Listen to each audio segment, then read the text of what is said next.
आइए आपको सुनाते हैं जयशंकर प्रसाद द्वारा लिखित आकाशदीप कहानी। बंदी क्या है, सोने दो ना। मुक्त होना चाहते हो? अभी नहीं, निद्रा खुलने पर। चुप रहो, फिर अवसर मिले न मिलेगा। बड़ा शीत है, कहीं से एक कंबल डालकर तुम शीत से मुक्त करता। आंधी की संभावना है, यही अवसर है। आज मेरे बंधन शिथिल हैं। तो क्या तुम भी बंदी हो? हाँ, धीरे से बोलो जरा। इस नाव में केवल 10 नाविक और प्रहरी हैं। शस्त्र मिलेगा? मिल जाएगा। पोत से संबंध रज्जू काट सकोगे? हाँ। समुद्र में हिलोरें उठने लगी। दोनों बंदी आपस में टकराने लगे। पहले बंदी ने अपने को स्वतंत्र कर लिया, दूसरे का बंधन खोलने का प्रयत्न करने लगा। लहरों के धक्कों एक दूसरे को स्पर्श से पुलकित कर रहे थे। मुक्ति की आशा से का असंभावित आलिंगन, दोनों ही अंधकार से मुक्त हो गए। दूसरे बंदी ने हर्ष सा तिरेक से उसे गले लगा लिया। सहसा उस बंदी ने कहा, यह क्या है? तुम स्त्री हो? चौंक कर, हाँ। क्या स्त्री होना कोई पाप है? आप अपने को अलग करते हुए स्त्री ने कहा। शस्त्र कहाँ है तुम्हारा? नाम क्या है? चंपा। तारक खचित नील अंबर और समुद्र के अवकाश में पवन उद्यम मचा रहा था। अंधकार से मिलकर पवन दुष्ट हो रहा था। समुद्र में आंदोलन था। नौका लहरों में बिकर थी। स्त्री सतर्कता से लुढ़कने लगी। एक मतवाले नाविक ने शरीर से टकराती हुई सावधानी से उनका कृपाण निकालकर फिर लुढ़कते हुए बंदी के समीप पहुंच गई। सहसा पोत के पथ प्रदर्शक में चिल्लाकर कहा, आंधी! आपत्ति सूचन तुर्क बजने लगा। सब सावधान होने लगे। बंदी युवक उसी तरह पड़ा रहा। किसी ने रस्सी पकड़ी, कोई पोल खोल रहा था। युवक बंदी ढुलक कर उस रज्जू के पास पहुंचा जो पोत में संलग्न थी। तारे ढक गए, तरंगे उद्वेलित हुई, समुद्र गरजने लगा। भीषण आंधी पिशाचनी के समान नाव को अपने हाथों में लेकर कंदुक क्रीड़ा और अट्टहास करने लगी। एक झटके के साथ ही नाव स्वतंत्र थी। उस संकट में भी दोनों बंदी खिलखिलाकर हंस पड़े। आंधी के हाहाकार में उसे कोई न सुन सका। पार्ट 2। अनंत जल निधि में उषा का मधुर आलोक फूट उठा। सुनहली किरणें और लहरों की कोमल सृष्टि मुस्कुराने लगी। सागर शांत था। नाविकों ने देखा, पोत का पता नहीं था, बंदी मुक्त है। नायक ने पूछा, बुद्धगुप्त, तुमको मुक्त किसने किया? कृपाण दिखाकर बुद्धगुप्त ने कहा, इसने मतलब कृपाण ने कृपाण की तरफ इशारा किया। नायक ने कहा, तो तुम्हें फिर बंदी बनाऊंगा। किसके लिए? पोताध्यक्ष माणिभद्र अतल जल में होगा। नायक, अब इस नौका का स्वामी मैं ही हूँ।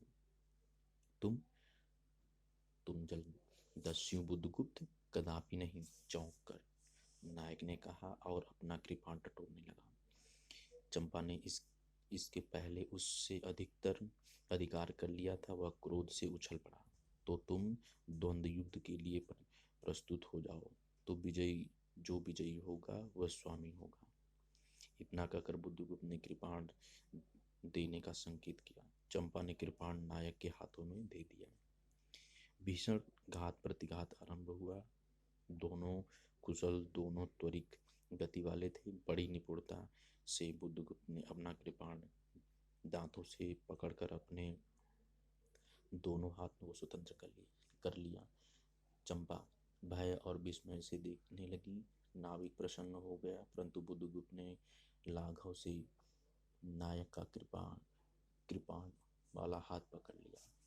विकट हुंकार से दूसरा हाथ कटी में डाल उसे गिरा दिया।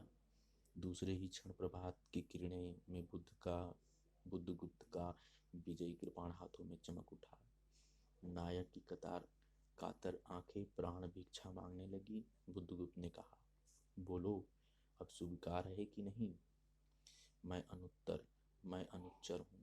वरुण देव की शपथ, मैं विश्वासघात नहीं करूंगा। बुद्धगुप्त ने उसे छोड़ दिया।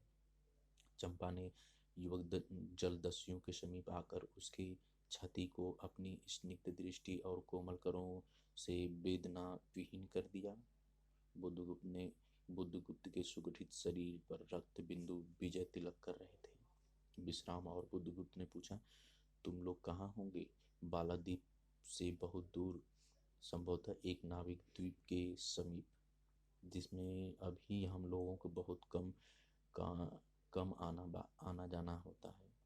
सिंघल के बड़कों का वहाँ प्राधान्य है। कितने दिनों में हम लोग वहाँ पहुँचेंगे? अनुकूल पवन मिलने पर 2 दिन में। तब तक के लिए खाद्य का अभाव न होगा।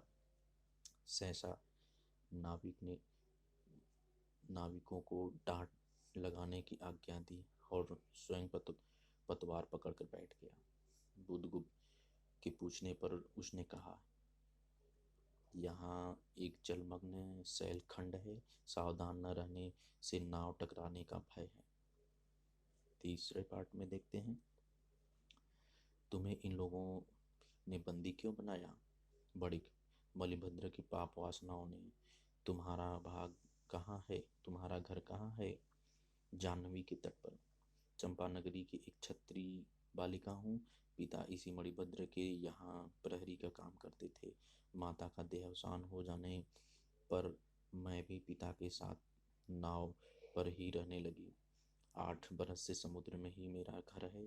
तुम्हारे आक्रमण के समय मेरे पिता ने ही 7 दस्युओं को मारकर जल समाधि ली। 1 मास हुआ मैं इस नील नभ के नीचे नील जल निधि के ऊपर एक एक भयानक अनंतता में निस्सहाय हूँ, अनाथ हूँ। मणिभद्र ने मुझसे एक दिन घृणित प्रस्ताव किया। मैंने उसे गालियां सुनाई। उसी दिन से बंदी बना दी गई। चंपा रोष से जल रही थी। मैं भी ताम्रलिपि का एक क्षत्रिय हूँ चंपा, परंतु दुर्भाग्य से जलदस्यु बनकर जीवन बिताता हूँ। अब तुम क्या करोगी? मैं अपने अदृश्य को अनिर्दिष्ट ही रहने दूंगी। वह जहाँ ले जाए। चंपा की आंखें निस्सीम प्रदेश के निरुद्देश्य थी। किसी आकांक्षा के लाल डोरे न थे। धवल अपांगों ने बालकों के सदृश विश्वास था। हत्या व्यवसायी दस्यु भी उसे देखकर कांप गया। उसके मन में एक संभ्रमपूर्ण श्रद्धा यौवन की पहली लहरों को जगाने लगी। समुद्र वक्ष पर विलसमयी राग और रंगित संध्या थिरकने लगी। चंपा के असंयत कुंतल उनकी पीठ पर बिरखे थे। दुर्दांत जल दस्यु ने देखा अपनी महिमा में अलौकिक एक तरुण बालिका। वह विस्मय से अपने हृदय को टटोलने लगा। उसे एक नई वस्तु का पता चला, वह थी कोमलता। उसी समय नायक ने कहा, तुम लोग